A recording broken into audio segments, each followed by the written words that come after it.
I need you to move out for a while. My parents are visiting and they don't like you, she said casually. I said, okay, and walked out. Permanently. She called after they left, ready to fix things. I said, I already did, and hung up. I, 29, male, had been living with Sarah, 27, for 18 months when she walked into the kitchen one Tuesday evening and said, I need you to move out for a while. My parents are visiting next week and they don't like you. She said it the way someone might ask you to pick up milk. Casual. Matter of fact. Like my entire existence in our shared apartment was negotiable. I was standing at the counter, halfway through chopping vegetables for dinner. The knife stopped mid-cut. I looked at her, waiting for the punchline, the nervous laugh that would tell me this was some kind of test. Nothing came. She just stood there, phone in hand, scrolling through something while she waited for my answer. I set the knife down. Okay, I said. Then I walked to the bedroom, pulled my duffel bag from the closet, and started packing. She followed me, confused now. What are you doing? I didn't answer. I just kept folding clothes, methodical, calm. It's only for a week, she added, like that made it better. I zipped the bag, grabbed my laptop and charger, and walked past her to the door. Where are you going right now? She asked. I turned the handle. You said move out. I'm moving out. The door clicked shut behind me, and I never went back. Sarah and I met through work, a project collaboration that turned into coffee meetings that turned into dinners that turned into weekends. She was smart, funny, driven. We clicked. 6 months in, she suggested I move into her place. It made sense financially, she said. My lease was ending, her apartment had space, and we were spending every night together anyway. I should have noticed it then, the way she framed it. Her place. Her apartment. Not ours. But I was optimistic. I figured once I moved in, it would shift. It didn't. The apartment stayed hers. My name never went on the lease, even when I offered. It's easier this way, she said. Less paperwork. I paid half the rent every month, bought groceries, handled utilities. But the place stayed decorated exactly how she wanted it. My books went on one shelf in the corner. My clothes fit in half the closet. The rest stayed hers. Her parents were a topic she avoided. In 18 months, I never met them. Not in person, not over video chat, not even accidentally when they called during dinner. She would step into the bedroom and close the door. I heard her voice change when she talked to them. Softer, younger, more careful. When she came back out, I would ask how they were. Fine, she would say. That was it. No details. No invitation to be part of that world. I brought it up once, maybe 4 months after moving in. Do your parents know about me? She paused, fork hovering over her plate. They know I'm seeing someone. Seeing. Not living with. Not serious about. Just seeing. Do they know I live here? She shifted in her seat. It hasn't come up. That should have been my exit. Right there. But I convinced myself it was her issue to work through, her family dynamic to navigate. I told myself I was being patient, understanding. I wasn't. I was being a placeholder. Her younger brother visited once, unannounced. He knocked on the door around noon on a Saturday. Sarah opened it, shocked. Kevin, what are you doing here? He grinned, holding up a bag of takeout. Surprise visit. Mom sent food. His eyes landed on me, standing in the kitchen in sweatpants and a t-shirt. The grin faded. Oh, you must be the roommate. Roommate. Sarah didn't correct him. She just ushered him inside, took the food, and suggested they eat on the balcony. I stayed in the living room, watching TV with the volume low enough to hear their conversation. Kevin asked why she hadn't mentioned I lived there. It's temporary, she told him. He's between leases. I had been there 9 months at that point. 9 months of paying rent, cooking dinners, sharing a bed. Temporary. After Kevin left, I asked her why she lied. She got defensive. I didn't lie. I just didn't explain everything. My family is complicated. They have expectations. Expectations about what? She sighed, rubbing her temples. About who I date. Where I live. How I live. They wouldn't understand this setup. What setup? We're together. We live together. What's not to understand? She looked at me like I was being intentionally difficult. You don't know them. They're traditional. They'd make it a whole thing. It's easier to just keep it separate. Separate. That word echoed. Our relationship was something she kept separate from her real life. The one that included her family, her history, her future. I was the secret. The inconvenience. The thing she didn't want to explain. The request came out of nowhere. Or maybe it didn't. Maybe I just hadn't been paying attention to the pattern. Sarah's mom called on a Monday. I was working from the dining table, headphones on, halfway through a report. Sarah answered in the bedroom. The call lasted 20 minutes. When she came out, her face was tight. My parents want to visit next week. I looked up. Okay, that's good, right? She shook her head. They want to stay here. My mom doesn't like hotels. We can make it work. I'll take the couch. They can have the bedroom. Her silence was louder than any answer. I waited. She crossed her arms. They don't know you live here. So tell them. I can't. Why not? She exhaled, frustrated. Because they won't come if they know. And I haven't seen them in over a year. I need this visit to go smoothly. I set my laptop aside. What are you saying? She wouldn't look at me. I'm saying it would be easier if you stayed somewhere else while they're here. Just for the week. You can stay with a friend, or get a hotel. I'll cover it. A hotel. She wanted to pay me to disappear from my own home, so her parents wouldn't know I existed. I felt something crack inside me, small and sharp. You're serious. It's 1 week, that's all.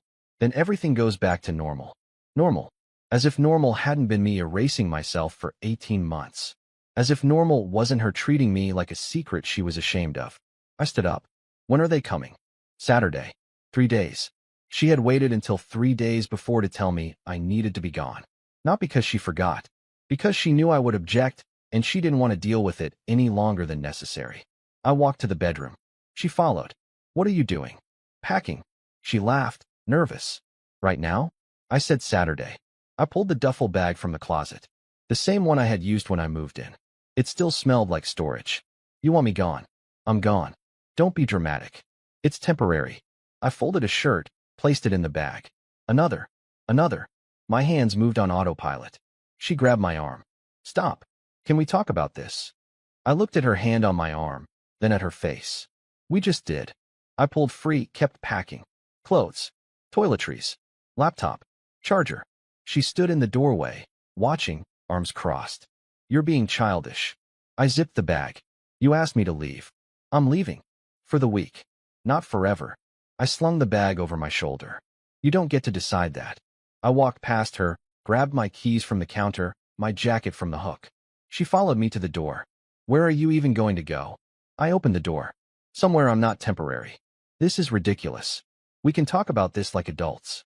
I turned to face her one last time. She looked genuinely confused, like she couldn't understand why I was making this difficult. That was the part that hurt most. She didn't see it. Didn't see what she was asking. Didn't see what she had been doing for 18 months. You made your choice, Sarah. I'm making mine. I stepped into the hallway. She called after me. You're seriously leaving over this? I didn't answer. The door closed, and the hallway went quiet. I stayed at my buddy Marcus's place. He had a spare room, used it for storage mostly.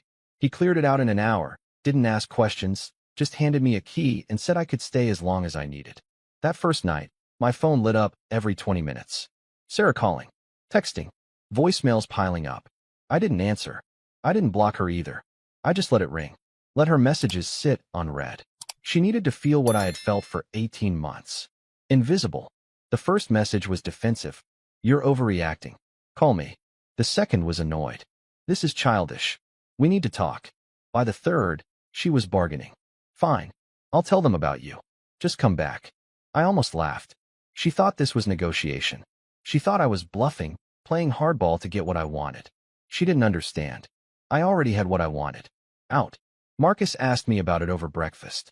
You good? I nodded. Yeah. You want to talk about it? Not really. He poured coffee, slid a mug across the counter. You need help moving your stuff out of there?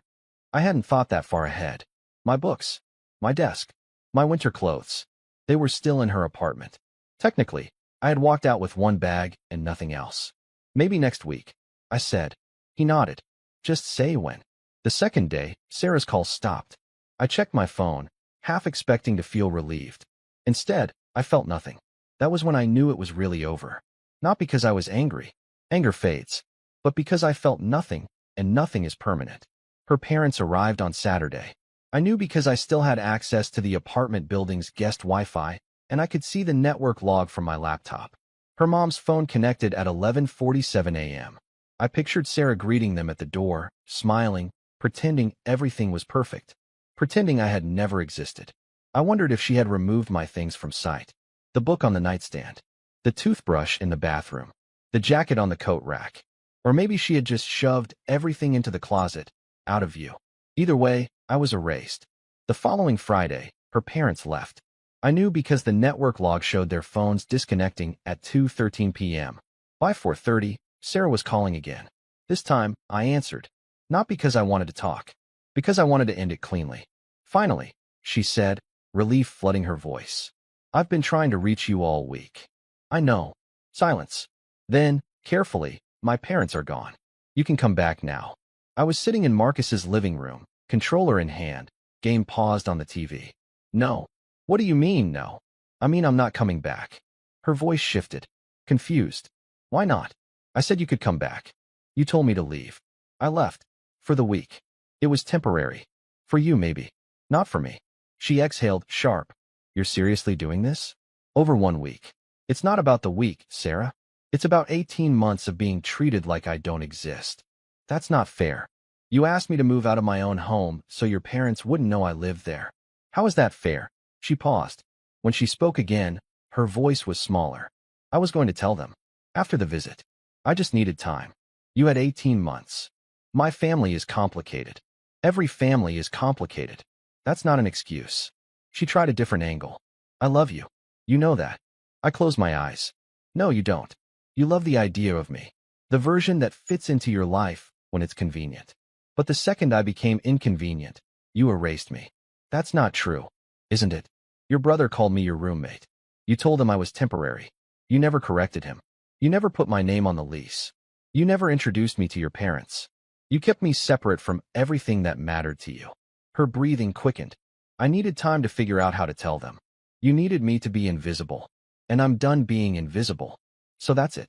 You're just giving up. I stood, walked to the window. I'm not giving up. I already gave up. 18 months ago when I moved into an apartment that was never ours. When I became someone you had to hide. I gave up then. I'm just finally admitting it. She started crying. Soft, shaky breaths. Please. We can fix this. You keep saying that. But you don't want to fix anything. You want me to come back and pretend this didn't happen. Pretend you didn't choose them over me. Pretend I'm okay being erased whenever it's convenient. I didn't choose them over you. Yes, you did. The second you asked me to leave. She was quiet for a long moment. Then, what do you want me to do? Nothing. I already did what needed to be done. Which is what? I left. I hung up. The phone buzzed immediately. Another call. I declined it. Then I blocked her number. She tried other ways. Email. Instagram DMs. A message through Marcus. He showed me his phone. Your girl is asking me to tell you to call her. She's not my girl. He pocketed the phone. Want me to tell her that? Tell her I'm not interested in talking. He nodded. You got it. The messages kept coming for a few days, then slowed. Then stopped. I moved my things out the following weekend. Marcus came with me. Sarah wasn't there. She had left the apartment unlocked, a note on the counter. Take what you need. I'm sorry. I took my books, my clothes, my desk, the coffee maker I had bought. I left my key on the counter next to her note. I didn't write anything back. Marcus helped me load everything into his truck. That it? He asked. I looked around the apartment one last time. 18 months of my life had happened here. 18 months of cooking dinners, watching movies, falling asleep next to someone I thought I had a future with. None of it felt real now. It felt like a story someone had told me about someone else. Yeah, I said. That's it. We drove back to his place in silence. He helped me unload everything into the spare room. You good? I nodded. Getting there. He clapped me on the shoulder. You did the right thing. I wanted to believe him. A month later, I ran into her brother Kevin at a coffee shop. He saw me, hesitated, then walked over. Hey. Hey. He shifted his weight. Sarah told me what happened. I said nothing. He continued. For what it's worth, I think she messed up. I raised an eyebrow. She told you the truth? He nodded. Eventually. After you left. She broke down, told our parents everything. They were pissed she lied. About me? About everything. Hiding you. Lying about the living situation. My mom felt terrible. She said if Sarah had just been honest from the start, none of this would have happened. I sipped my coffee. How's Sarah doing? He sighed. Not great. She keeps saying she made a mistake. Wants to fix it. She can't. I told her that. He paused. You seem good, though. I'm getting there. He nodded. Good. You deserve better than being someone's secret. He left. And I sat there for a while, staring at my cup. 3 months after I left, I signed a lease on my own place. 1 bedroom, small balcony, my name on everything. It was mine. Not shared. Not temporary. Mine. I bought furniture, hung pictures, painted the accent wall in the living room. Every choice was mine. It felt like breathing for the first time in years. Marcus helped me move in. "This is nice," he said, looking around. "Thanks. You happy?" I thought about it. "Yeah, I think I am." He grinned. "Good. You earned it." I started seeing someone new. Her name was Rachel. We met at a bookstore, both reaching for the same novel. She laughed, said I could have it. I insisted she take it. We ended up getting coffee instead, talking for 2 hours about books, work, life. On our third date, she asked if I wanted to meet her parents. "They're in town next weekend. We're doing brunch. You should come." I hesitated. She noticed. "Too soon." "No," I said. "Just unexpected." She smiled. "I don't do secrets. If we're doing this, I want you to be part of my life. All of it." I felt something settle in my chest. Relief. I'd like that. Brunch with her parents was easy. They asked about my job, my hobbies, my family. They were warm, welcoming. Rachel held my hand under the table, smiled at me when her dad made a terrible joke. This was what it was supposed to feel like. Being included, being wanted, being seen. After brunch, Rachel and I walked through the park. "Your parents are great," I said. She laughed. "They like you too. My mom texted me while you were in the bathroom. She said you seem grounded." Grounded? Her word, not mine. But I agree. She squeezed my hand. "I'm glad you came." "Me too." 6 months after I left, Sarah sent one last message. It came through email, late at night. The subject line was blank. The message was short. "I know you won't respond. I just need to say this. You were right. About everything. I was ashamed of you, not because of who you were, but because I was afraid of what my parents would think. I was a coward. I treated you like you were disposable, and you weren't. You deserve better. I hope you found it." I read it twice. Then I deleted it. I didn't respond. There was nothing left to say. She had made her choice, and I had made mine. The difference was, I didn't regret mine. I moved on. I built a life that didn't require me to shrink, to hide, to be temporary. I found someone who wanted me in her life, openly, proudly. Sarah's apology didn't change what had happened. It didn't erase 18 months of being erased. It was just words, too late, from someone who had already lost the chance to mean them. A year after I walked out, I was sitting on my balcony, morning coffee in hand, watching the city wake up. My phone buzzed. A text from Rachel. "Dinner at my parents' tonight. 6:30, don't be late." I smiled. This was my life now. No secrets. No hiding. No temporary arrangements. Just someone who wanted me there, every single day, without conditions. I thought about Sarah sometimes. Wondered if she ever figured out what she lost. Wondered if she stopped treating people like they were optional. But mostly, I didn't think about her at all. Because the truth is, when someone asks you to disappear, the kindest thing you can do for yourself is make it permanent. Not out of spite. Not out of revenge. But out of self-respect. I deserve to be someone's priority, not their secret. I deserve to be in a relationship where I didn't have to earn my place every single day. I deserve to be seen. And when Sarah made it clear I would never have that with her, I chose myself. People ask me sometimes if I regret leaving. If I think I overreacted. If maybe I should have given her another chance. The answer is always the same. No. Because the moment she asked me to leave, she told me everything I needed to know. She told me I was negotiable. She told me her comfort mattered more than my dignity. She told me I was something to be managed, not someone to be loved. And I believed her. Some people will spend years trying to convince you to stay, to forgive, to compromise. But the people worth keeping never make you feel like you're too much, or not enough, or in the way. They make space for you, naturally, without being asked. They introduce you, include you, fight for you. Sarah never did any of that. And I stopped waiting for her to start. I finished my coffee, set the cup down, checked the time. I had a life to get to. Plans with someone who wanted me there. A future that didn't require me to be smaller, quieter, less. Sarah had asked me to move out for a while. I did. Permanently. And in doing so, I moved into the life I actually deserved.